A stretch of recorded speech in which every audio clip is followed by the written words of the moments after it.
right, everybody, and welcome back to the Pro Wrestle Zone podcast. As always, this is Dan. I know it's been a while, it's been about a week or so, but we're back here kicking ass. This is Dan, like I said, or Dan the Beast 94 on YouTube. Check me out. And joining me in here this evening, former ROH and TNA superstar Jimmy Rave. Man, what the fuck's going on, man? How you doing? Just living life for now, man. I hear you. Listen, I know with the whole COVID situation and everything. First of all, how have you been adjusting with life? But not only with that, but I know recently, a couple months ago, you recently just had your left arm amputated. What caused that injury to get infected? Was it just something that you just held off for a recent amount of time, or was it just like nagging injuries that you just never got bothered to get checked out with? No, that was kind of it. Like I was working in the yard and I got a cut and it was just red for months, you know what I mean? Like and I Right. just put topical ointments on it and then it got real bad and like really painful and then finally I went to the hospital. Like I had seen some people online say that I refused to get surgery or something like that, which was never the case. You know what I mean? Like I didn't know anything was really going wrong.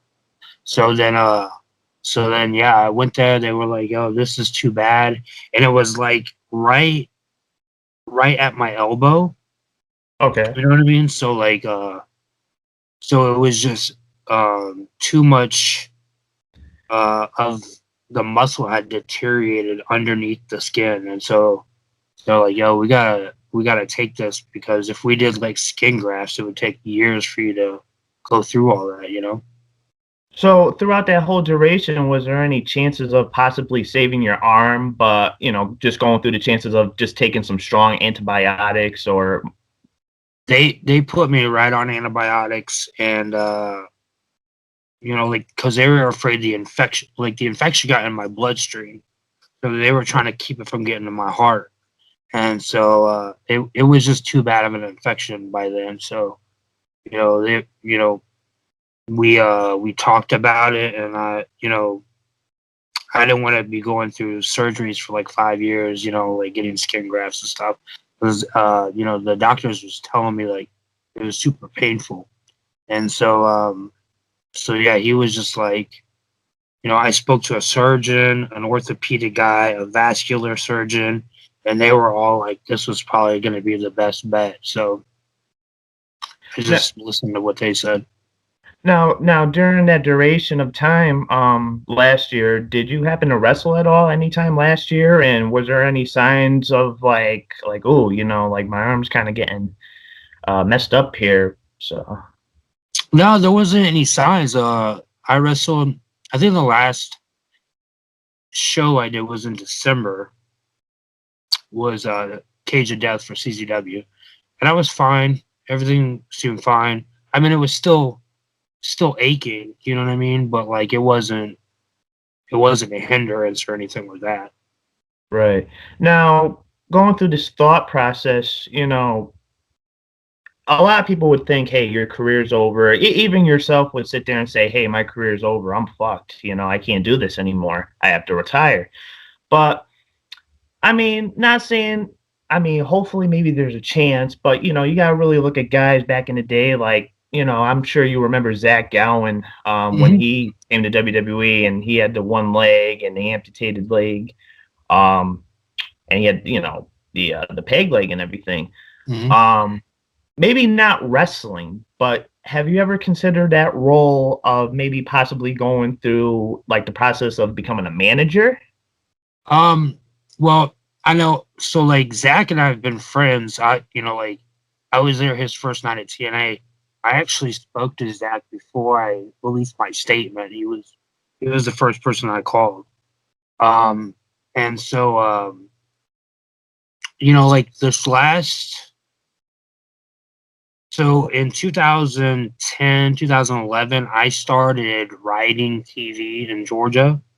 Like I was producing and writing TV and still wrestling on the shows. So the last like 10 years, I've been doing a lot of backstage stuff. like agenting, producing. Like I've been running the CZW training school for the last almost 2 years now. So I've been trying to position myself towards that because I'm coming up. This was 21 years for me. This past October, it's been a long time. But I'm relatively healthy. Like I don't have any, you know, like my knees are fine. Like I don't have anything nagging injuries. So you know, my hopes is to try to land somewhere and get like a backstage role somewhere. You know what? That'd be cool too. And with the new promotion like AEW up and running, that's been going on for at least a year or so now. That would definitely be a good opportunity. Would there ever be any considerations of maybe possibly going to like the Performance Center if WWE gave you that offer? Because I know back in 2005 you did a couple matches for Sunday Night Heat. One that in particular stands out was the one with like you and Chris Masters.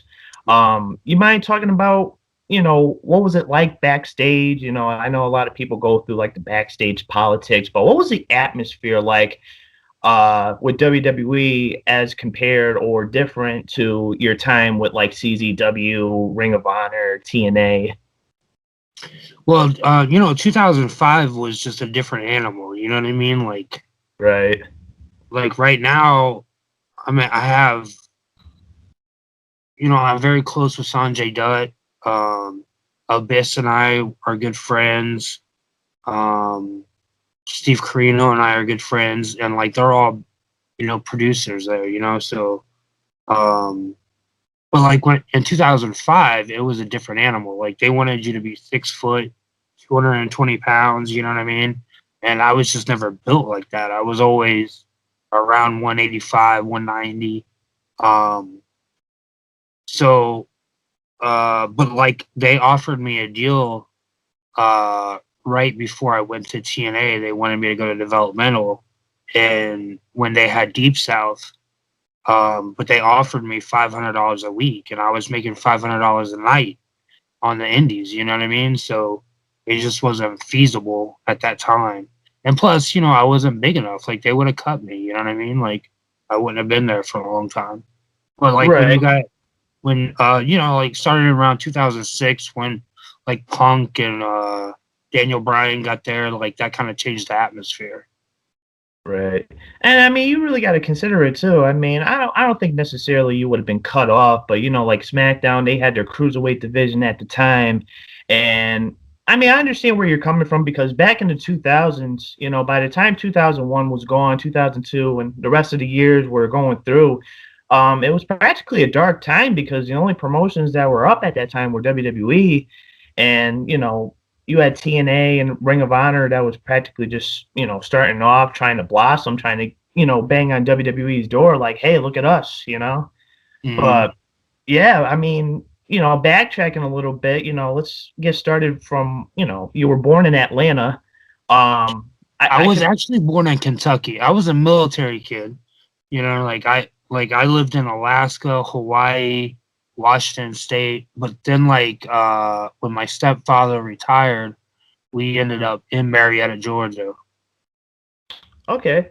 So growing up in Atlanta, I mean, I can only assume that you were heavily, consumed with like WCW as, WCW was more of like a mid-South territory. Yeah, well, I mean, like I didn't start watching WCW until I got to Atlanta, actually. And that was when I was like 13, 14. But the crazy story that I have is like baseball was supposed to be my meal ticket, you know what I mean? Like that's what I was really good at. And I went to baseball practice maybe like 2 weeks after we had moved here. And I was at the concession stand and I turned the corner and Dusty Rhodes was standing right there and I was like, what the hell? And Cody he's a few years younger than me. His sister and I are the same age.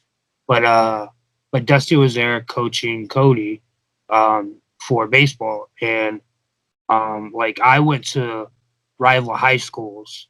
Like I went to Sprayberry. Like Buff Bagwell came out of my school, and then Xavier Woods later on was from Sprayberry High School too. He was the same age as Cody, but yeah. So that's when I kind of got the bug to start training, and like within a year I started training. I was like 14, 15 when I started training and like running around on the indies.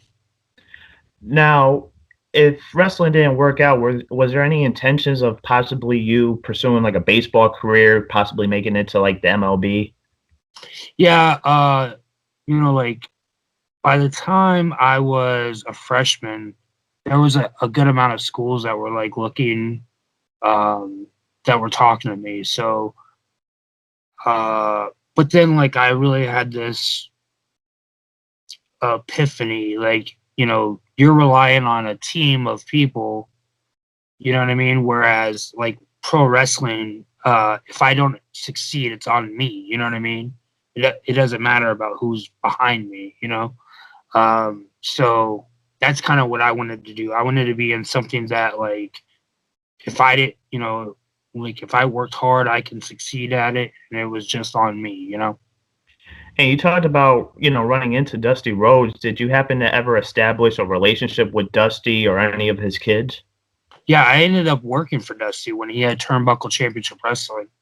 By then, I was already at NWA Wildside, and so I started there right at the end of 2000, and we were a WCW developmental company. And then when WCW closed down, Dusty had a training school right down the road from where I lived, and Glacier was actually a middle school PE teacher of mine. You know what I mean? Like we just had like wrestlers running all over, and so yeah, I ended up wrestling for Dusty, and we had a good relationship.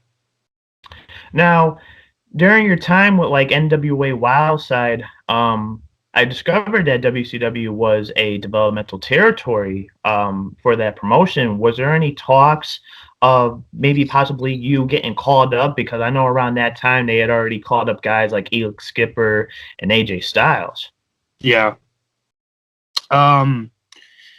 So like Elix Skipper, like um, Mark Jindrak, O'Hara, all those guys. I saw all their first matches. They actually would go to the power plant during the day, and on Wednesday nights, there was this bar in Atlanta called Good Old Days, and that's where they had all their first matches. Like that's where they got fine tuned. And then when Wildside got the developmental deal, they started wrestling with us. And we would have guys like Bob Ryder and Jeremy Borash, who ended up, working for TNA, but they were at WCW at the time. And like Terry Taylor was always there, Finley, guys like that would always be around. And like I never had. There was one incident that happened when I was at Wildside, and I got an email from the WCW office, and it was they told me to stop taking unprotected chair shots. You know what I mean? Like Right. because they were looking at me, but they were like, we don't want to have somebody on here that has a problem with concussions. But they came one night, and I took a whole bunch of unprotected chair shots, and yeah, like that was only my only run-in with them. But like they would call us to do extra work, and like this will tell you how they lost all their money. Like they would call us to do extra work, and we were getting $500 a night to do extra work or be security guards. And like WWE, if you're an extra there, it's like $200 right now, and like so like, and then if you got a match, it was another $1,000. You know what I mean? Like they would, they would pay really well. But that's also how they lost like $200 million in a year. Right. Now, was there anybody who was on like WCW's like booking or somebody who was in charge of like bringing guys up that took favor of your interest and was like, "Hey, we want to use you more." Terry Taylor, you know what I mean? And like I think that was super helpful for me when I got to TNA. Okay. Now, you debuted in 1999, and a lot of people may not know this, but you were actually under a mask at first. You were I, known as Mr. XTC. Um, was that your idea, or was that somebody's pitch that said, "Hey, we want you under a mask first before we feel comfortable with you being revealed and, being comfortable with your own identity?" yeah, so that was there was a promoter called Don Lewis, and he had local TV in Atlanta, and I only was doing that gimmick for him, and it only lasted a few shows. But like I remember one time I was at his office, and he said, "Your face isn't marketable." You know what I mean? And Right. like I remember when I got like my first like $10,000 check, I took a picture of it and I said, somebody thought it was marketable, and I sent it to him. Okay.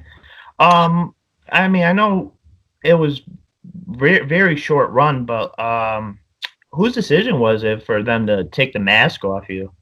It was mine. Yeah, I was just like, I don't want to I don't want to do this anymore, And I was, one of my first matches was against Jamie Noble, Okay. and and I remember when I was wrestling him, I couldn't see anything in the mask. You know what I mean? Like it just made wrestling very difficult. And so, you know, and like at the time, I was doing more risky moves, and so like I didn't want to, you know, get hurt early on. But like, you know, I like when I first came up, it was still kind of the wild, wild west. You know what I mean? Like, you still have guys from the '80s and early '90s that had this mentality of, you know, trying to get people out of the business. And I wrestled this guy like in one of my first handful of matches, and he broke my arm on purpose, and told me not to come back. And then so like I was already having like problems like that like early on. Now, was there any initial thoughts like early on in your career where you were probably like, maybe this sport's not for me. Maybe I'd want to go back to pursuing baseball or maybe a different outtake? No, no, I like anytime like adversity is put in my face, like I try to figure out a way to combat that with doing something positive. You know what I'm saying? Like, so that guy was very loyal to the guy I was talking about, Don Lewis. So then that's when I went to Wildside and like started my relationship with Bill Behrens, who ended up becoming my agent. Okay. And I know during your time during NWA Wildside, twice, respectively, that you held the Wildside and the World Junior Heavyweight titles. Some of the matches that you had during your time were guys against like Caprice Coleman, Tony Mama Luke, Jason Cross. What was it like to be in the ring with those individuals who've had so much experience ahead of their time? Yeah, so like my first match was on TV for them was with Caprice Coleman. Like we had a long feud, and like the first year at Wildside was just like me trying to, I had been wrestling Jason Cross on the other Outlaw shows before, so he was always a good person to wrestle. Like he would be a superstar right now if he stayed in wrestling. Like he was so acrobatic and good. He was just like AJ. Like um, he walked in and could do a shooting star press his first day of training. You know what I mean? Like those kind of guys. But like when Mamalu got there, that was super helpful for me because I got programmed with Mamaluke, and we ended up wrestling each other everywhere, CZW, Ring of Honor, everywhere. And he taught me how to be like a technical wrestler, and that ended up being something that was super helpful for me. And my relationship with him was like super good. And so he was the thing that helped me get out of Georgia, like because a lot of guys got stuck in Georgia. There's so many good guys that were at Wildside. Like Slim J was awesome. Like I said, Jason Cross. There were so many good guys that down there that never got a look. And Mama Luke wouldn't let me just sit around and be there. He took me on the road with him and everything. And you know, he he was a Malenko student, and I also wrestled Jeremy Lopez, who was another Malenko student. And those guys, being from Malenko school, and Jamie Noble was they were all the three guys from Malenko school that I ended up being friends with and wrestling a lot. And like they're, because Malenko's such a technical wrestler, it ended up helping me so much. Now, you talked about Mama Luke. Let's talk about a little bit about ECW. Did you ever have a match inside the original ECW arena? Because a couple weeks back, I had Chris Harris on the show, and he had a match in 2001 against Mr. Perfect. Anywhere during your tenure in the Independence, did you have a chance or an opportunity to wrestle in the ECW arena? All the time. When I started at CZW, we were the company that ran the ECW arena. And so like every month I was in the ECW arena from like 2002 until 2004, like every month. And then when I was in Ring of Honor, we did our tapings at the arena too. And then CZW, when I first started working backstage there, we ran the ECW arena like 2 years ago. And so yeah, I've gotten to be there a lot. Okay. And you brought up AJ Styles a little bit earlier. Somebody that you had countless matches with, whether it was in Wildside, CZW, Ring of Honor, TNA. I know back in Ring of Honor, you had this thing where you were known to steal other people's finishing moves. Mm-hmm. You actually had a move called the Rave Clash, which was your style, your version of the Styles Clash. And then I'm not sure if this is true or not, but you also had another finisher after the whole stipulation match between you and AJ, which if one of you lost, you would have to stop using that move. Later on, you would end up getting a move called Greetings from Ghana, which was basically Triple H's pedigree, or your version of the pedigree, sort of say. Would you necessarily say that was kind of a shot, or maybe like, ringing a doorbell on WWE's door, like, hey, hello, Ring of Honor here, so check us out? No, it was what happened is like after I was coming up on losing the Styles Clash, like I knew that match was coming up, and I was like, man, what am I gonna do for a finish? And then Ricky Steamboat cut a promo in Philadelphia, and he was putting over Triple H, just talking about how knowledgeable he is, and everybody just went nuts and like started booing. And I was like, oh well, now I know what my finish is gonna be, because I was a heel, and so I like anytime I could pick up on something like that, I'd grab it. There you go. It wasn't like a shot at him or nothing. Like it was more just for my character. You know what I mean? Like it just made a lot of sense for what I was doing. Now, was there anybody in the back at that time who ever pitched like a finish to you, like, hey, maybe you should start using this move more often? No, like back in those days, like Ring of Honor was such a good place to be, and like nobody really, like everybody kind of got what everybody else was doing. You know what I'm saying? Like Right. We were so in tune with the product because we were trying to push this product. You know what I mean? Like, when I went back to Ring of Honor and like 2011 or 2013, it wasn't the same thing. You know what I mean? Like there was this real vibe of everybody putting the company on their back, and we wanted it all to succeed. So everybody, like, you know, when I am working as an agent, I'll give you an example. Like I watched AEW Dark this week, and they like Brian Cage, he did the power, like the multiple power bombs, you know what I Yeah. mean?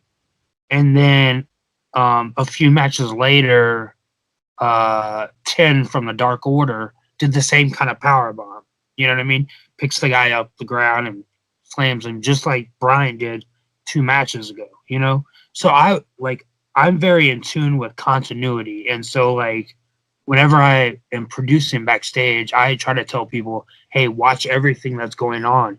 And I learned that from Brian Danielson. Like we would watch the whole show for multiple reasons. Like I didn't want to duplicate something that was already happening on the show, but I also wanted to figure out what kind of audience it was.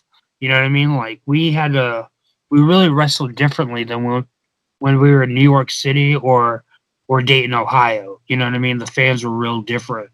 And so that's something I've learned over the years of how to wrestle in front of different crowds. Now, how was it like facing Brian Danielson? Because I know sometime in Ring of Honor, at the fourth anniversary show, you end up getting an opportunity for the ROH World Title against Brian Danielson. How was his style like back in the day compared to how he practically wrestles nowadays? And do you think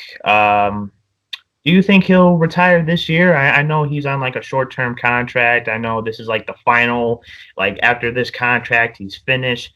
Um, would you see him as like a good trainer for like the performance center or just an all-around performer?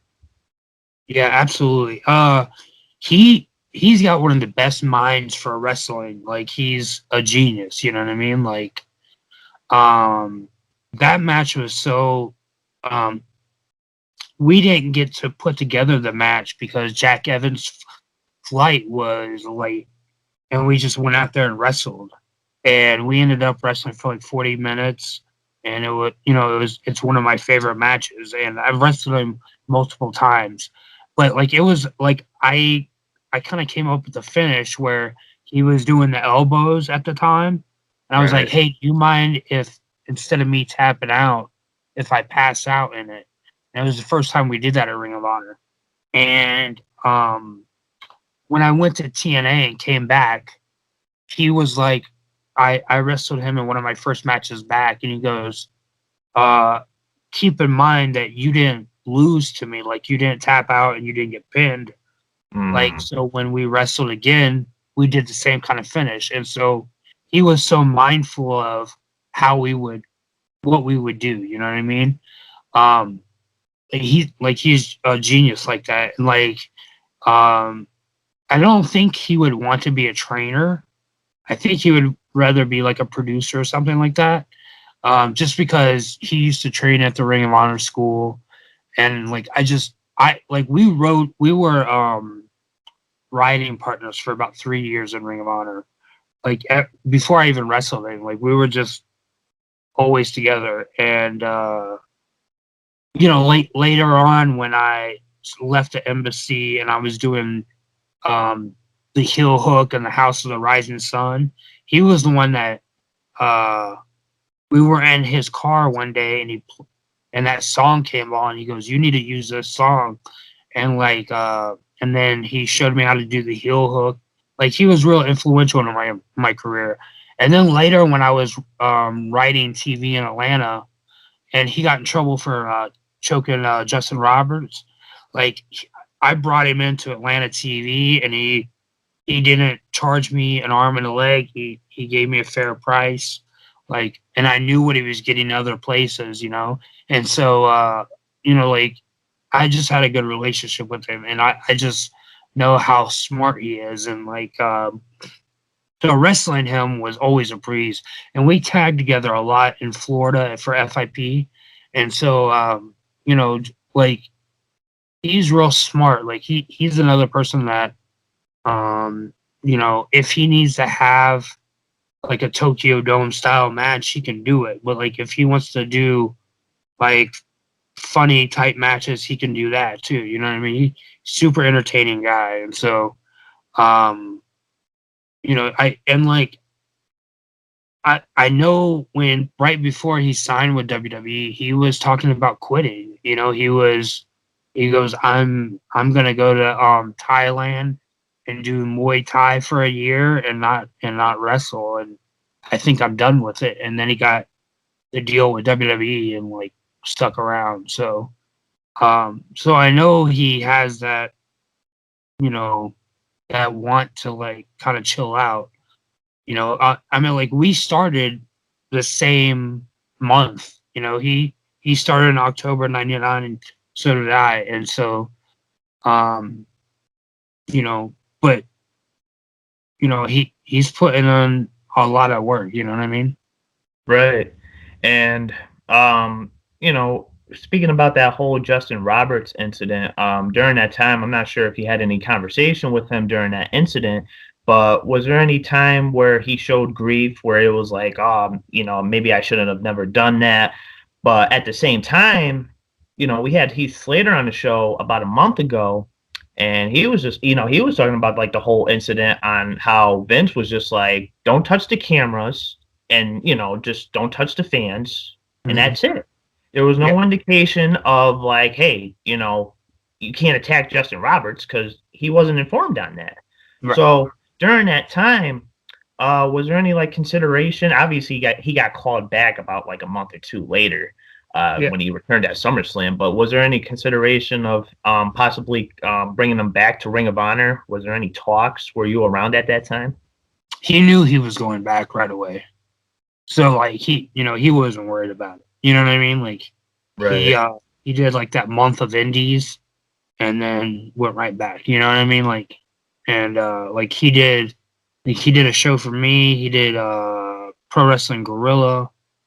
He might he might have done one Ring of Honor show, but you know, like he knew he was going back, so he wasn't worried about it. You know. Now, getting back to you, you debuted for Ring of Honor in 2003. You were known as the Crown Jewel of the Embassy. What was it like being under the wing of Prince Nana? You know, it was always interesting. Like you know, I love Prince Nana. He's such a character. You know what I mean? But like you know, when it came to the in ring stuff, like you know, it was mostly like you know who I was wrestling and my ideas, and Nana and I are still close, and you know, he's just a good dude. Yeah. And I know further down the line, you know, during your time in Ring of Honor, you know, you were practically one of the top heels down there. Um, and I know in 2006, back in that time, you know, fans were throwing streamers and everything. But during your time, you know, making your entrance, you know, making your well-known recognition, fans were throwing in toilet paper. Mm-hmm. And I guess there was an incident in 2006 where Ring of Honor stopped the use of having fans throwing in toilet paper because you almost tried to attack a fan. What was the story behind all that? Do you recall that story? Yeah, yeah, and that was just a storyline. What Okay. actually happened was we were, um, you know, I would throw the toilet paper back at people, right? Like when they throw it to me, I'd throw it back. And then like when me and Alex Shelley and Abyss were around, they'd throw it back too. You know what I mean? And what happened was we were in England, and like they threw so much toilet paper, it was insane. And so I'm throwing it back, and then I just hear a bunch of booing. You know what I mean? And the like when you're in the ring, you can't really see out there because of the lights, you know. And apparently, like I hit a little girl that was standing on a chair, and she fell off the chair. And like that's when they were like, "All right, we got to stop doing this." But like, you know, um, that was you know like that was the only reason we did the fan thing to kind of give a reason to stop doing it. Um, a few shows later. Now, you ended up leaving Ring of Honor in 2007. Mhm. Um, was that because you had gotten offered a deal with TNA, or I know you did have some substance abuse with not going to say because obviously this is your own private life, but obviously you had some problems with drugs during your time. Yeah. So what ended up happening is I was wrestling Samoa Joe, and he kicked me in the jaw and broke my jaw, and I had just left my real job. You know what I mean? And so like wrestling is now my only source of income. And I had this big match with Nigel that we were going to do in England. And so I ended up wrestling with my jaw broken for 5 weeks, you know, and like every night, like somebody would hit me in the jaw and like it would just swell up. I mean, I used to have a picture, but my like jaw was like out to here, like it was bad. And so I ended up wrestling Nigel in England, and then that's where they started calling it the Jawbreaker Lariat because after that I had to get my jaw wired shut because it was so bad. And and then I came back and wrestled a little bit more for them, but I like what was happening is they started offering guys contracts, right? And they were offering some guys medical insurance. And so they didn't offer that to me. And I was like, and like some of the guys that were getting it hadn't been there as long as I had been, you know what I mean? Right. And like they didn't want to give me a raise, and like like the contract negotiations were real hard to deal with, you know? And and so in the contracts, like when I wrestled for TNA, you have in the contract that they guarantee you days. They'll say, okay, we're gonna guarantee you that we'll use you 26 times this year. You know, that's half the year. Okay. Well, Ring of Honor gave you no guarantee days, so they had you under contract but didn't have to use you. You know what I mean? And so so then it becomes a problem or whatever. But what happened was I came back, I went to Japan, and I came back, and then they took me off 5 shows. And I was like, what the hell, dude? Like, well, also, um, I had back surgery when I was out with my jaw. But then when I came back, uh, so I had an incident right before I broke my jaw, okay, where I was wrestling Colt Cabana and Ace Steel, and Ace Steel hit me with a cowbell, and it split my head open, right, like 7 staples worth, okay.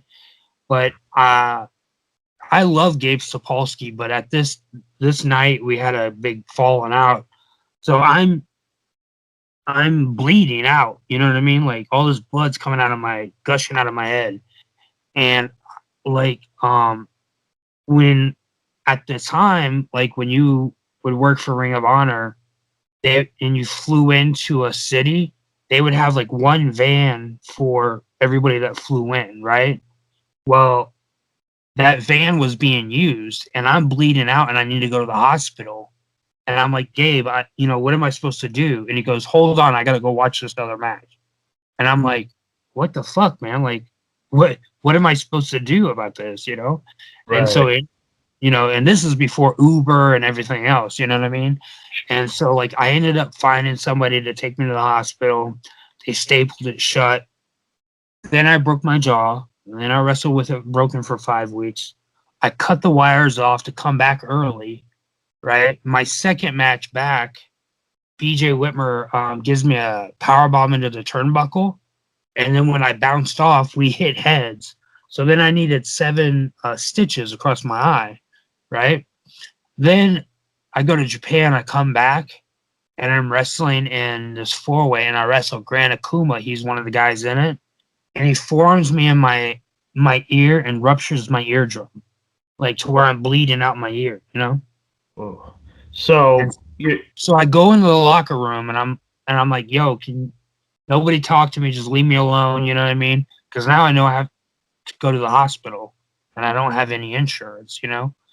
And then Gabe and Carrie Silken came into the room, and I kind of blew up on them and asked for my release, and then they gave it to me, and you know, um, both both parties should have cooled off, you know what I mean? But yeah, I mean, I was done, you know what I mean? Because I was just getting hurt so much, and you know, that was my only source of income, and so it was just killing me, because I love the company, you know what I'm saying? It was my heart, like I'd been there, for a long time, and but yeah, I quit. I ended up getting a call from my agent, who's Bill Behrens, and he was working for WWE at the time, and he was like, "Well, they want to sign you, so we want you to come to SmackDown and Raw in 2 weeks." And then I was like, "All right, well," so I started getting ready for that, working out for that, and then I get another call from Bill about a week later, and he goes, "I was in California for Pro Wrestling Guerrilla." And he goes, TNA wants to offer you a deal. They'll start you this weekend. You know what I mean? And what they were offering me was more than WWE was going to give me in a week. You know what I'm saying? And Right. so I ended up just taking that offer. Now, do you know officially like who called Bill and was like, "Hey, we were interested in having you come to WWE"? Yeah. So a couple of years before this, I had done an independent show and they were all these independents were booking me and AJ Styles against each other. And this particular one booked me and AJ Styles and had Vince Russo in his corner as his manager, right? Well, on the plane, I ended up sitting next to Vince Russo. And he didn't remember me from all the times I'd been at doing stuff for when they were doing the Wednesday night pay-per-views, right? And so, he just didn't pay attention to, the guys that weren't signed, you know what I mean? And so he watched my match that night, and on the way back, he was like, "I want to do something with you. I want to do something with you." I was like, "All right, cool," And then he got fired that week, right? And then he started running these religious shows, and I ended up helping him with those shows. And then he got his job back at TNA. And then when I was in Japan, he was emailing me. He was like, "I've got an idea for you." They wanted me to come in and be part of VKM with Road Dogg and Billy Gunn, and What? I was gonna be more in like the X-Pac role, where I'd be the workhorse of the group. You know what I mean? Okay. And then I had to tell him like, man, I've already signed with Ring of Honor, blah blah blah blah blah. And then once they heard that I left Ring of Honor, I'm pretty sure it was him and Terry Taylor that called Bill Behrens and was like, "Yeah, we want to do something." Now, was there any likings from like Road Dogg and Billy Gunn who were like, all for it for having you in that group? He so Billy Road Dogg and I became like real good friends while I was at TNA. And one day we were sitting in first class and we are both sitting next to each other, and he goes, "Hey man, they wanted you here months before, but me and Billy didn't know you, and so we said fuck no." So like I understand, like if they've never seen me wrestle, you know what I mean? Like I would say that about somebody like joining the embassy too, you know what I mean? Like just because like you're like even like with my students, like that's my seal of approval, they're using my name, you know what I mean? And so I just want I would be the same way that they were, but no hard feelings. Right. So by the time you get to TNA, obviously there's a lot of people, some people, but myself, remember you best for your time with Lance Archer, who was known as Lance Rock, and Christy Hemme, known as the Rock and Rave Infection. Whose idea was that to put you guys together and put that gimmick on you? Okay, so remember how I said that they wanted me to come to a pay-per-view? Right. So that pay-per-view, the match that they wanted me in was a tag team battle royal. And I'm like, what? I'm not in a tag team. You know what I'm saying? Like, it's my first night there. And they're like, oh, we're putting you with Lance and Christy. But we did that. We were a group for like 3 months with no gimmick. You know what I mean? Like, and like one agent would tell me one thing, Vince Russo would tell me another thing. You know what I mean? And then the other part of that is like they were using me all the time, but they hadn't signed me to a contract like they said they were. And so I was like, we got to figure out something, or like they can just get rid of me. You know what I mean? And so do you remember Simon Diamond? Oh yeah. So his name's Pat Kinney. He's an agent there, and at the time, and he was really into '80s metal bands and stuff like that. And I saw Jeff Jarrett's kids playing Guitar Hero backstage, and I was like, "Hey man, like maybe we should do something with this." And he helped me formulate that gimmick, and then we pitched it to Jeff, and then it went off and running. You know what I mean? Yeah. Now, I asked Chris Harris this question when he was on this show about Vince Russo. Now, I'm not sure if you were specifically there at the time when Vince Russo was in TNA during like the early 2000s. I know you made some frequent appearances, but my question for you is, was there a lot of guys in the back that feared that, hey, Vince Russo's here, now he's doing, some of the bookings here for TNA? Was there a lot of fear or like reminiscing from guys who were in like WCW, like, oh shit, here he is about to fuck up another company? Not that I knew. You know what I mean? Like, not that I could tell. Because like some of those guys are like real close to Vince. You know what I mean? Like, Right. Like Steiner was close to Vince.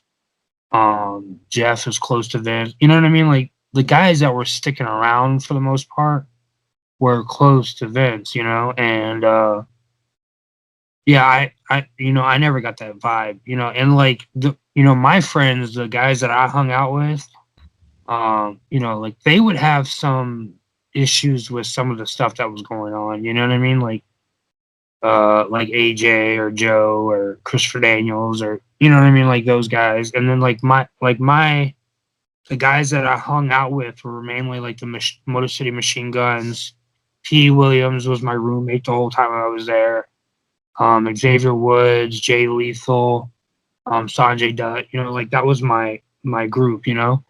And like there would be some things that would happen that. There was one time that they wanted the Motor City Machine Guns to get color, like to blade themselves for a pre-tape. You know what I mean? Like they're not even going to be in front of fans. You know what I mean? And they're like, no, we're not doing that. You know what I mean? Like we can put fake blood on our heads. You know what I mean? And like, and they got taken off shows because they said no to that. And like that was something that Vince was really adamant about. And like I could see where they were coming from, you know what I mean? But like but but on the flip side, there's guys like myself or Petey Williams that would do anything if we're working for a company. We're real company guys, and we're the first ones that they fire. You know what I'm saying? Like we're always saying yes, and that we're the first ones let go. Now, back in 2020, before the whole COVID pandemic hit, TNA, or Impact as they're called nowadays, they were supposed to have like a reunion show called No Place Like Home. Was there any thoughts, or was there anybody who was calling you who said, hey, we want you to come back to the show just for like one night? No, I talk to PD on a pretty regular basis, but like There was nothing that they had called me for. Um, yeah, nothing like that. Now, when it comes to wrestling, do you still keep up with like the current product? And is there any guys who seek your interest? Like, oh, like this guy might be big someday, or I see a lot of yourself in this person. Yeah, I mean, I keep up with everything. Like, I watch a lot of independent wrestling. I've got a crop of students that are out there right now that are, like Jordan Oliver is one of my students. He just did that 2 hour match a couple weeks ago. That's right. Yep. And so I'm watching all of his stuff. There's another kid named Griffin McCoy that's really good. That's one of my students. The girl that's on TNA, Layla Hirsch, she was one of my students. And then there's a lot of people that like that I had interactions with, like the guys with Acclaim. They were always around when I was around, and like I would agent their matches or something like that. You know what I mean? So there's a lot of people that I still, um, care about and want to see them do well. Um, but yeah, there's a lot of guys that are popping. Like, Anthony Henry and I had like some amazing matches, and he just signed with WWE. Priscilla Kelly just signed with WWE, and she was in the women's Dusty Rhodes thing, and Yeah. she was one of my students. And so yeah, like I still keep up with all of it, and there's a ton of people that I think are, like that are real good right now that that WWE or AEW should pick up real quick. Now, what is your relationship with guys like AJ Styles? Like I said earlier in the show, I mean, you guys traveled up and down the road together, whether it was independent shows. For him to finally make it to WWE, full on a full-time basis in 2016, what's your relationship like? And, do you see him slowing down anytime soon? Because he still moves like he's in his 20s. Oh yeah, yeah. Like it's one of those things where like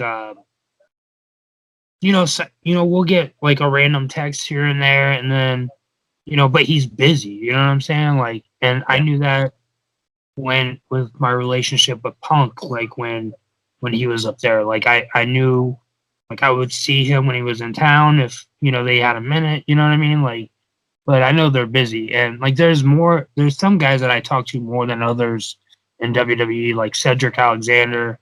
Like I was one of his first matches, and like so I keep in close contact with him.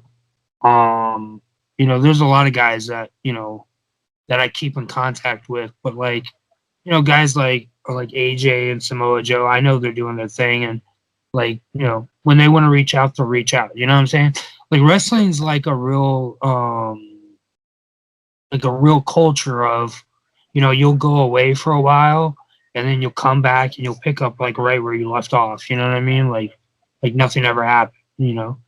And but yeah, like like uh I lived in Atlanta for most of my career, but now I'm in Philadelphia, and so like I run into people more often.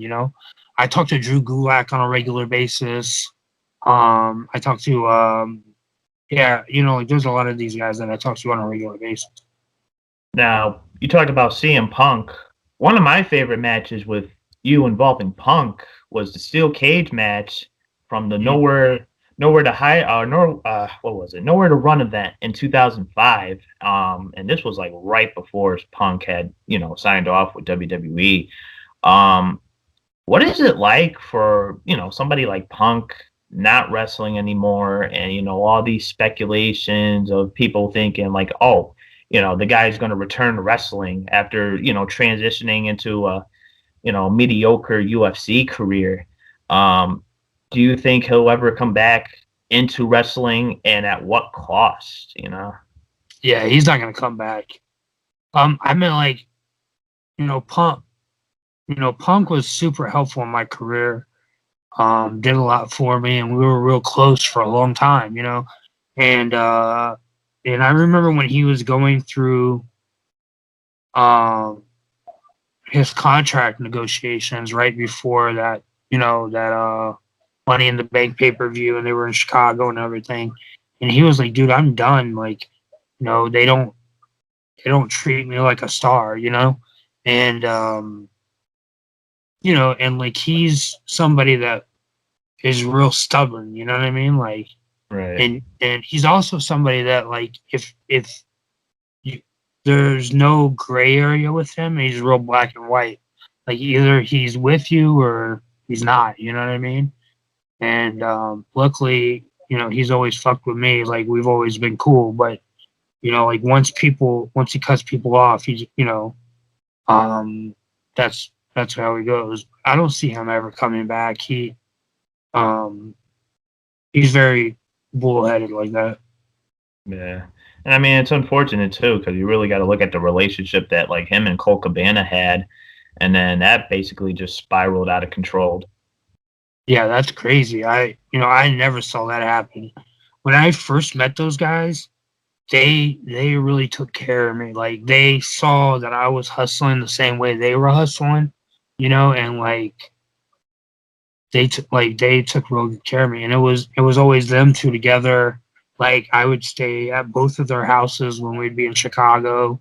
You know what I mean? Like, every time we were in Chicago, I would be with them after the show. You know what I mean? Like, um, but to see that happen, like, is real heartbreaking. Right. So you ended up returning to Ring of Honor in 2009, after your first stint with TNA. Talk about the matches that you had with somebody like Necro Butcher, because I know you had a dog collar match, and his style of wrestling. I wasn't introduced to Necro Butcher till I seen the movie The Wrestler, which I'm pretty sure you're aware of, with Mickey Rourke. And they were going through their match in the bag. Oh, what about a staple gun? Take it through the nipples and putting dollar bills stapled to the head. What was it like, facing somebody of his caliber with such a hardcore style of wrestling? Yeah, I mean, like, keep in mind, like how I said early in my career, I would take unprotected chair shots, and I'm down to do that. Right. But over the years, I got to the point where, like, I would only do that if it's necessary. If it's part of the storyline or something like that. You know what I mean?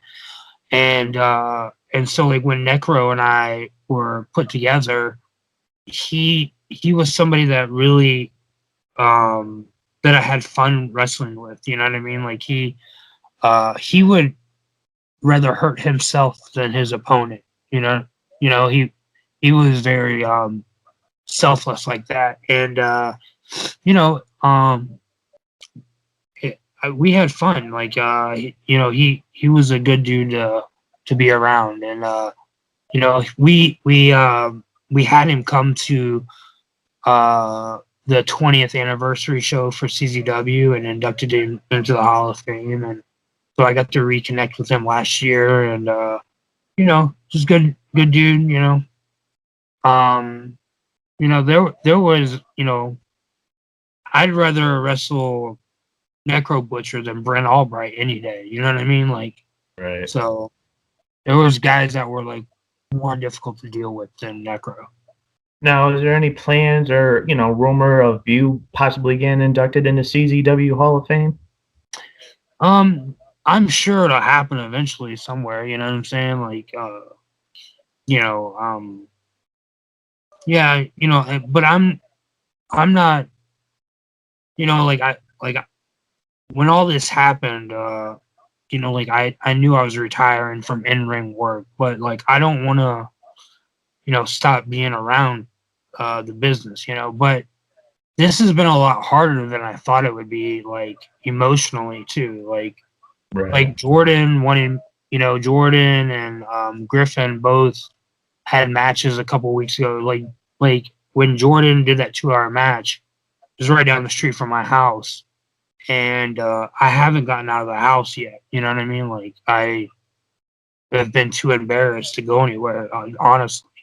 And it's just been, dealing with doctors over and over, but, like, I haven't been around people, except for my girlfriend. And it's like, I haven't even, like, she's taken up like she's a pro wrestler also, and she's taken over my classes at the school and everything. Like it's just been super difficult to deal with, and I didn't think it would be that difficult to deal with mentally.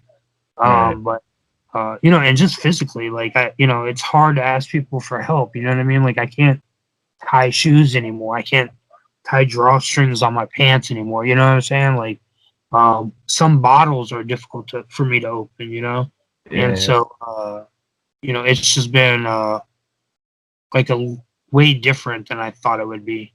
And so I haven't even been at shows to even deal with that yet. Right. Um, I still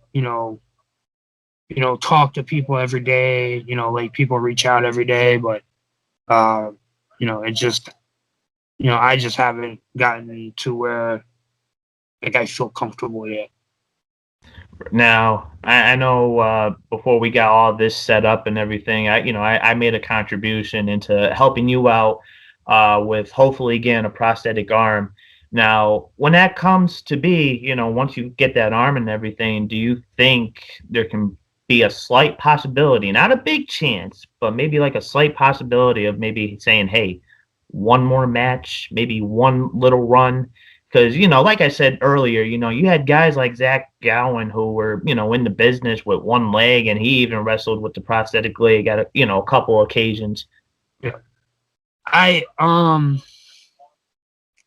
I don't know, like I take too much pride in my work, you know what I mean? And like if I can't wrestle the way people remember how I was, I mean like these last few years I've like some of my matches have been like really, really good, you know what I mean? Like if you go on YouTube and look at my matches from Atlanta Wrestling Entertainment where I'm wrestling Cedric Alexander or Johnny Gargano or Tommaso Ciampa or David Starr or JT Dunn, like all these guys that were the it guys on the indies, before they got signed, or Anthony Henry, for example. I was, I was doing my thing, and like I don't want to be a shell of my former self. You know what I'm saying? Like, so I don't know, man. Like it would take a lot of like me thinking about it and training and stuff like that to figure out if that's what I want to do. Right. Now, before we sign off here, was there anything that you wanted to promote? Anything that you wanted to advertise? So maybe people like your GoFundMe for the. Yeah. If you want to contribute, like my GoFundMe is like www.gofundme.com/F/Jimmy Rave.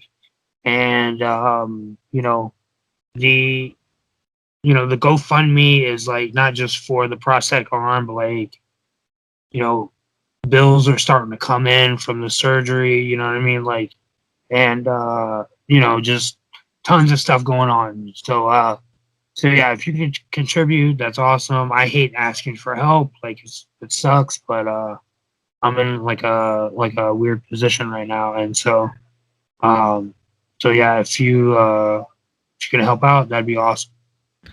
Well, man, I hope everything turns out great for you. I mean, you look to be in good spirit. I mean, despite your condition. But I want to thank everybody for tuning in to the Pro Wrestle Zone podcast. Jimmy, I want to thank you for tuning in and coming in as a guest. Be sure to check us out on all social media platforms. You can check us out on Facebook, YouTube, all streaming platforms, and be sure to hit that little bell notification on YouTube so that way you get all our episodes that are uploaded.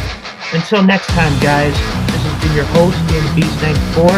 Until next time, sayonara.